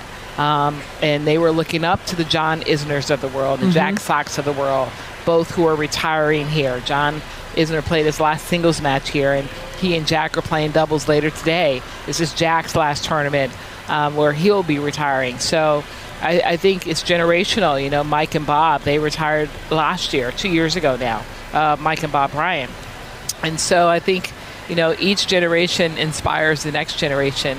And it's fun to watch these brotherhoods and sisterhoods form and develop. I still have this question about access. Tennis for a lot of people, it's looked at as like a country club sport still. It's very expensive to get courts in cities, especially during the winter if you live somewhere where it snows. Tiafoe, for example, let's look at his story. Would he be a pro tennis player if his dad didn't work at a tennis center? I don't know if the answer to that. He could. Because he grew up in an NJTL program. So the program itself was accessible. The program itself was free. The program itself, provided opportunity. I run a program like that here in Harlem, the Harlem Junior Tennis and Education Program, which provides access and opportunity for inner city youth. There are over 200 of those types of chapters, NJTL chapters around the country, in addition to after-school programs. So access is available. It's not about having access. It's not about learning the sport. It's about once you develop to be a player and you become competitive, that's where the cost comes. Okay, here's my concern. Every tennis court I see is being turned into a pickleball court. Not every tennis court. Let's not put that out there now. Do you play pickleball? This is driving me crazy. No. Thank you. Neither do I. No, this is either. when you speak to a serious tennis player and you ask them about pickleball, that's the answer. So I think what's the deal with challenge. this? So I think the challenge where you're looking at those courts are probably at clubs, because clubs are about making money. Yeah. So our club is looking at taking a court, one tennis court, and turning it into 4 pickleball courts, where they can try. Now they've got 16 players on a court versus 4, right? So they're looking at the opportunity to be able to make more money. It's about monetization. But I also think, listen, I have nothing against pickleball. I think it's a great opportunity for people to get out and get exercise, to have fun, to be social. I think it's fantastic. There's a great buzz out there, but it's about longevity. Where will it go? I think it's growing. Do you think it's a fad? But I don't want to say it's a fad, because you want it. You want all the racket sports to succeed. It's a racket sport. We are a racket sport in tennis. But what I do want is that it's done right and that people are staying healthy. It's also a sport where the highest injuries are coming, because everybody thinks they can go out and play pickleball, and they're ruining their knees and ankles, and they're falling and this and that. And so I think there just has to be a little more structure to it. Tennis is a skilled sport and it's a mechanical sport. So is pickleball, but people aren't realizing that. They're able to go out and learn and make, hand-eye coordination quickly, without really understanding the mechanics of it or the footwork of it. And that's where they're starting to get injured. What do you love that people talk about when it comes to tennis generally? What do you hate that they talk about? What I love is that it's an individual sport where you can just go out and build your own self-esteem and your self-confidence, right? Did that for you? You're figuring it. Oh my gosh, yes. I mean, I love to compete. I'm a natural-born competitor. So for me, it was about competing not just against you, but against myself, and getting better. Pushing myself to hit one extra ball, pushing myself to go one more rally, pushing myself to do one more drill, and pushing myself to get better every single day I went on the court, learning a new shot, learning a new spin. And I think that's the thrill that I had, that hopefully everybody else is having. I speak to a lot of older women that may not be starting until they're 40. And they're going out and they're learning at 40, 50, and they're becoming these 3.0 level players and having so much fun and just a thrill. That excites me. The fact that you could start so late and have so much fun. It's not going out there being, playing here at the U.S. Open for everybody, but just to go out and have fun and build a camaraderie with people and still have a competitive drive and natural competitive drive in yourself. So wait, there's nothing that I hate about the sport. Okay, so then what I want to ask you is, I'm thinking about Michelle Obama, who at the beginning of the week was talking about just equality in pay. And here we are, and Tim knows we talk about this all the time, that we continue to have these conversations. And it's the same thing with women in, the CEO role. How do you feel about it? Why does it take so long for there to be parity with pay? I think it's life, right? It's parity. There's no parity in pay in anything that we have.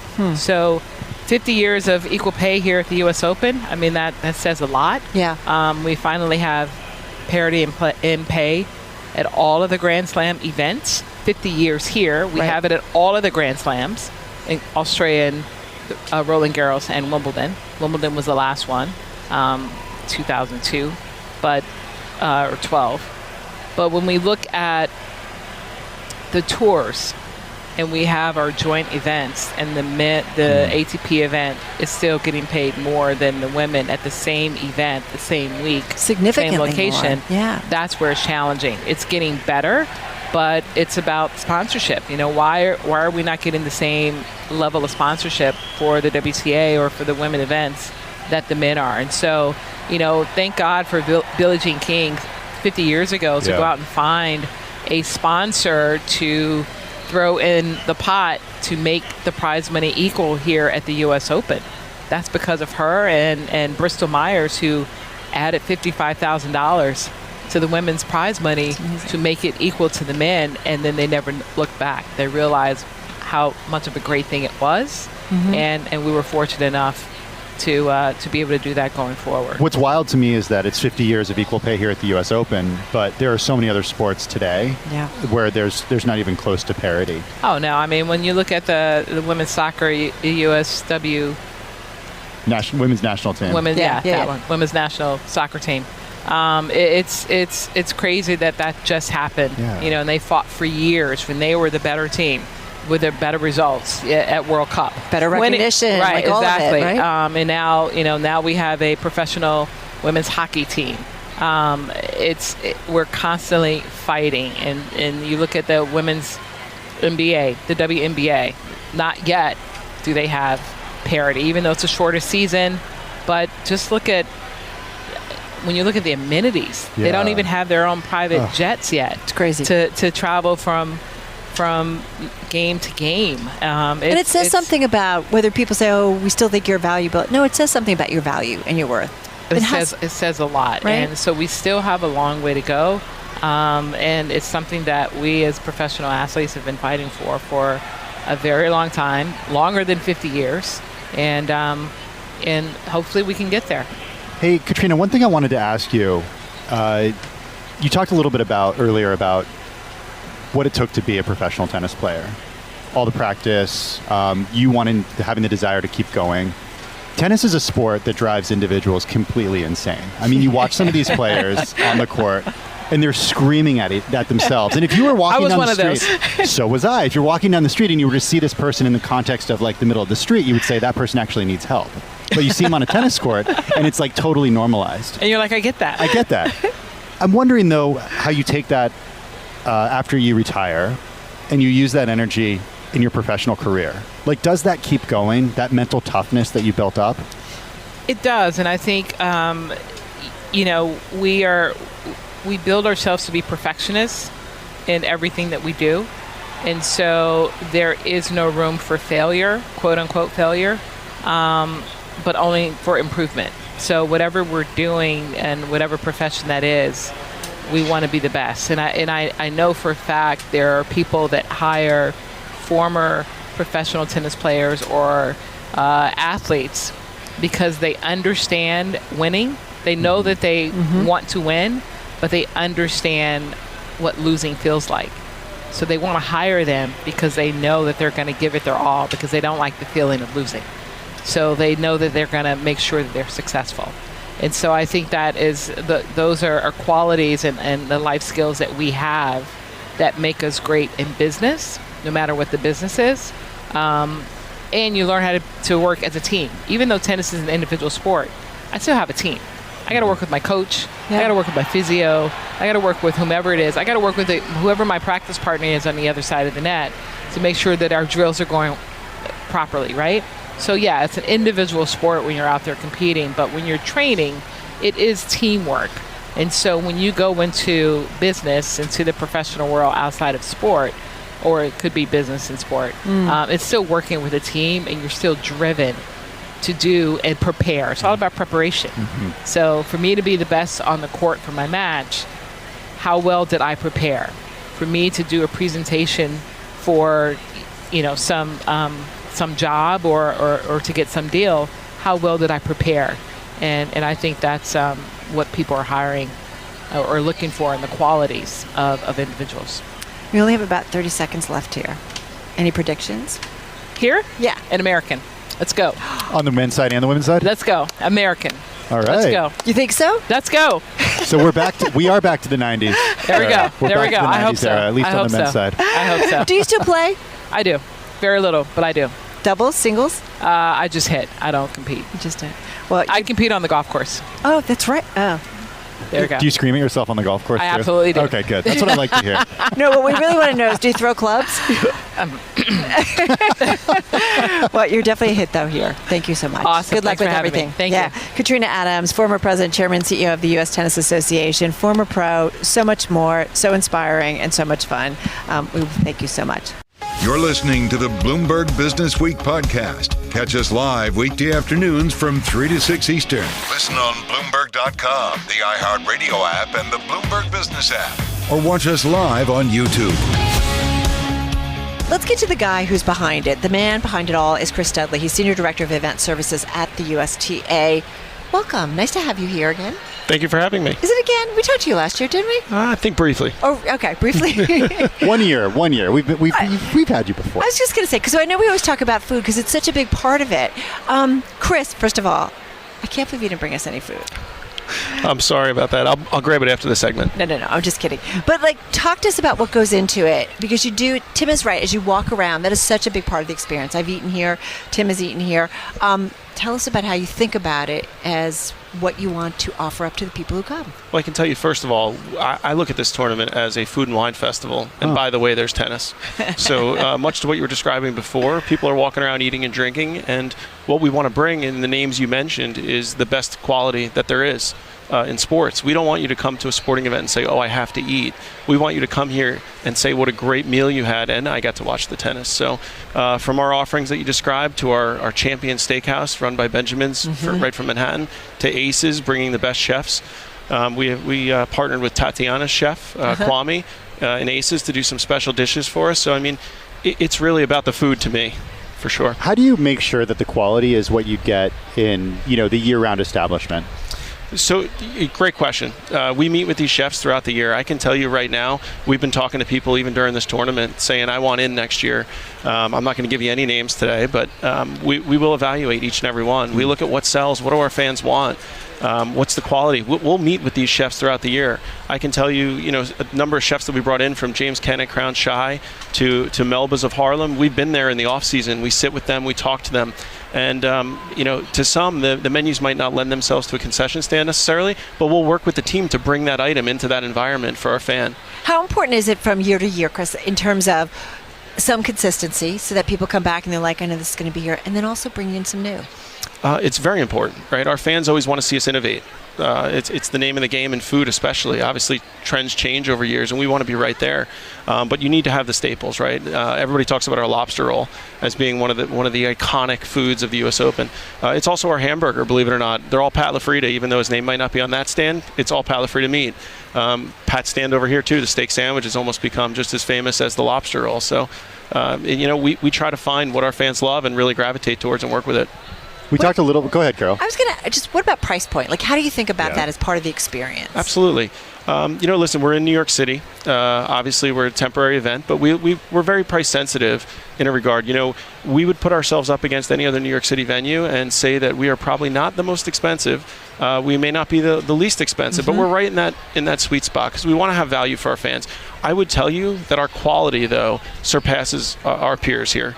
So we know that the prices sometimes can be healthy, but we know that we're giving you the best quality you can possibly have at a sporting event. So are you seeing, what's the typical markup from an established restaurant that you'd experience in Manhattan and the same dish that you'd get here? Is there a markup? It's not. There's no direct correlation in that regard. A concession stand, you're not going to really be able to compare directly to the items. I can tell you in some of our restaurants, there's a slight markup just for bringing the team out here and operating, but there's no set percentage, say. Hey, one thing you had brought up, and we were thinking on this jobs day, right? Yeah, I mean, it's pretty incredible. Hospitality, one of the continued bright spots when it comes to the U.S. labor market. And the biggest gains in August were in healthcare, hospitality as well, leisure and hospitality. How is it getting employees right now? Our team did a fantastic job. I mean, I oversee our front of house services as well, and this was probably the earliest we were ever fully committed for all of our seasonal staff that we bring in, which is it's wild to think about with the lowest unemployment rate, right? But people want to come work here. We have people that take vacation to come work here. You could be a server in a restaurant, and you're saying to your New York City restaurant, hey, I want to go out to the open and work there. Do people who work for one establishment get paid the same hourly wage that who work for another establishment? Most of the time. I mean, there are some different levels depending on how many years you've been here, who you're with, what restaurant in particular. But, it varies. You interview for the position just like you would at a restaurant in New York City. How difficult is it to set all this up?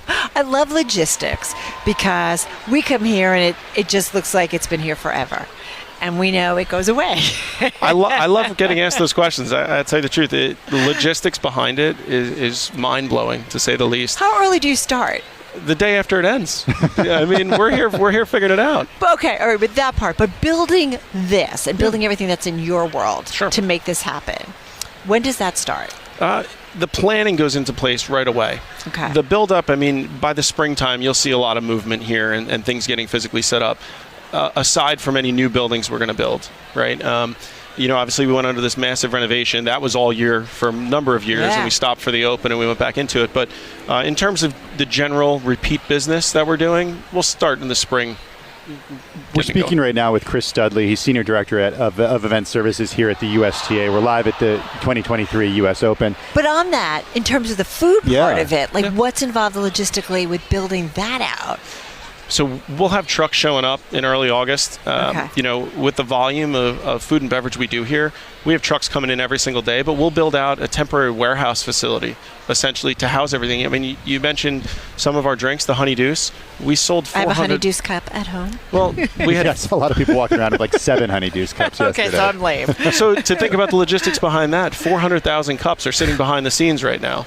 They're ready to go, and the team's moving them about, getting them all over the site. So, I mean, the logistics behind it is massive. So speaking of the Honey Deuce, one of the reasons I asked about labor was because as I was leaving yesterday, after doing our broadcast, the lines for some of these concession stands were so long, Chris, and I couldn't help think to myself, there must be people who see these lines and say to themselves, I don't want to wait in this line, and, therefore the USTA is not going to get my $22 for the Honey Deuce. How do you control for lines here? It's a great question, and I'm glad you mentioned the Honey Deuce on that one. So innovation, right? So this is the first year we're actually able to batch some of the Honey Deuce to try to speed those up. We rolled it out in somewhat of a pilot program this year at 10 different locations around the site, and we're seeing that we're able to increase service. So our goal here is let's roll it out all over next year. What does that mean, batch? So we are able to prepare part of the drink in a ready-to-mix container, and we can control the quality. Most importantly, if you go to a bar and you get a drink made and you may not like that one, here we can actually do the quality testing behind the scenes, know the exact precise measurements, and then also deliver it to you faster.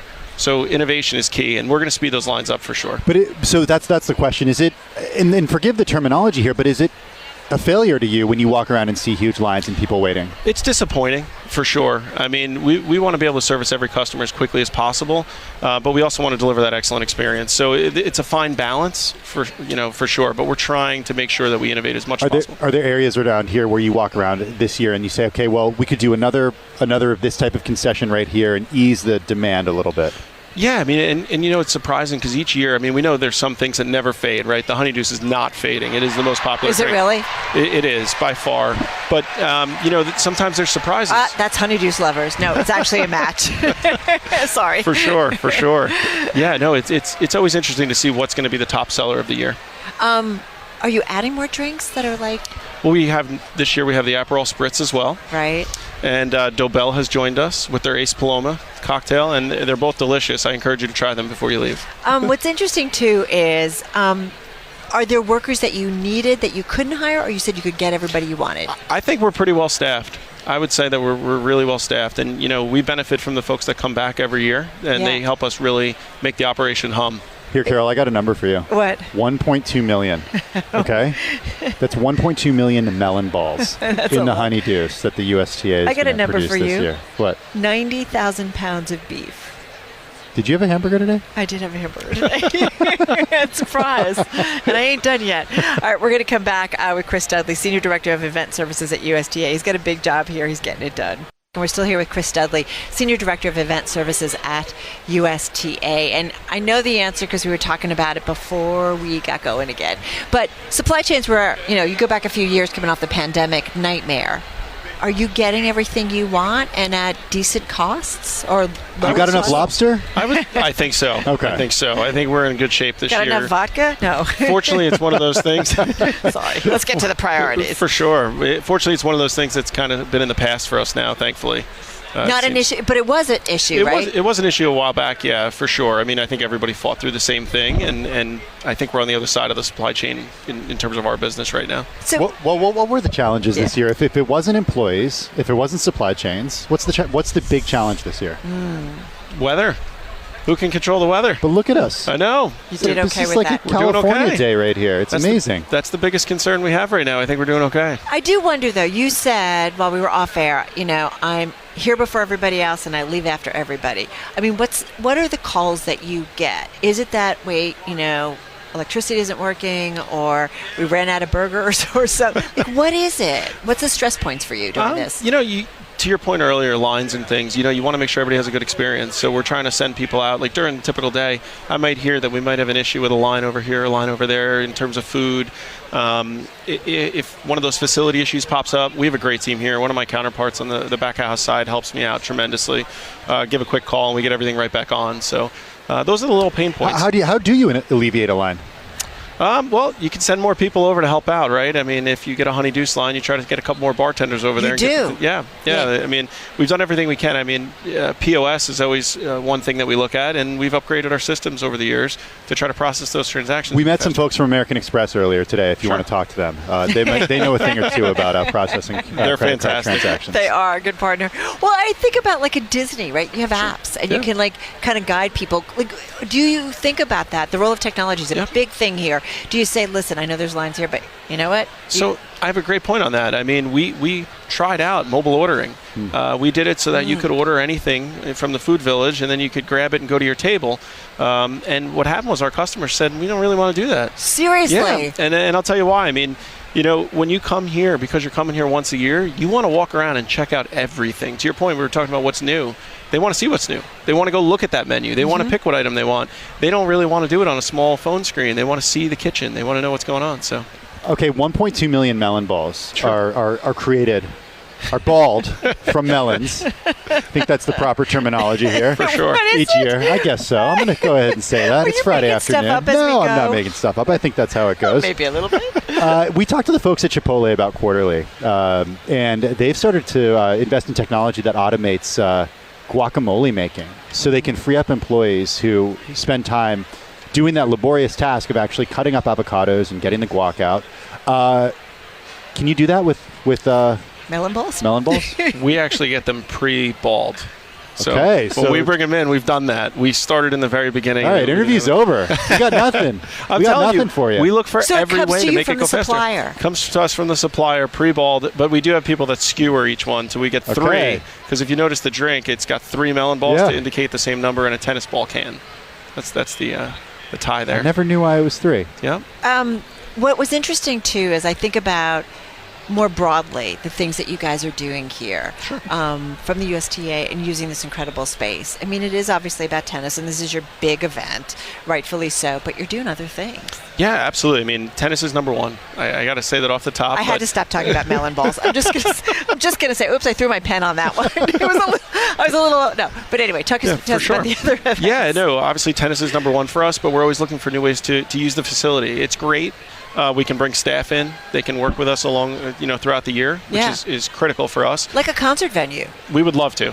If you know somebody that wants to play here, you let me know. But Taylor Swift. As long as I can get a ticket. No, but are you talking with people who have, whether it's Barclays or other, they definitely have relationships and they do things. Of course. And we do have some people talking to other people, to put it very vaguely. But no, we would love to host a show for sure. I can tell you 10 days after the Open this year, we'll be converting the tennis court into a wrestling ring for AEW Wrestling on September 20th.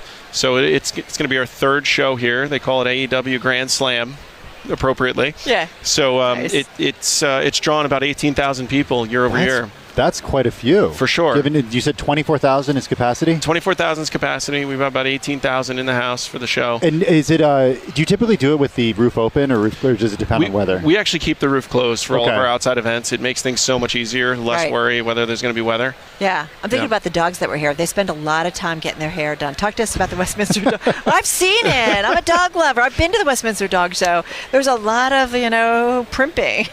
But you guys have done it, right? We have. We got one under our belts. We got them coming back again next May. We're super excited. They took over Arthur Ashe Stadium, all the player areas, you name it. We had 3,000 dogs here over 3 days. It was wild. Okay, what's the one event that you haven't gotten to host here that you want to host? What's on that? What's on your wish list? Yeah, what's on my wish list? Yeah. I'll take a concert.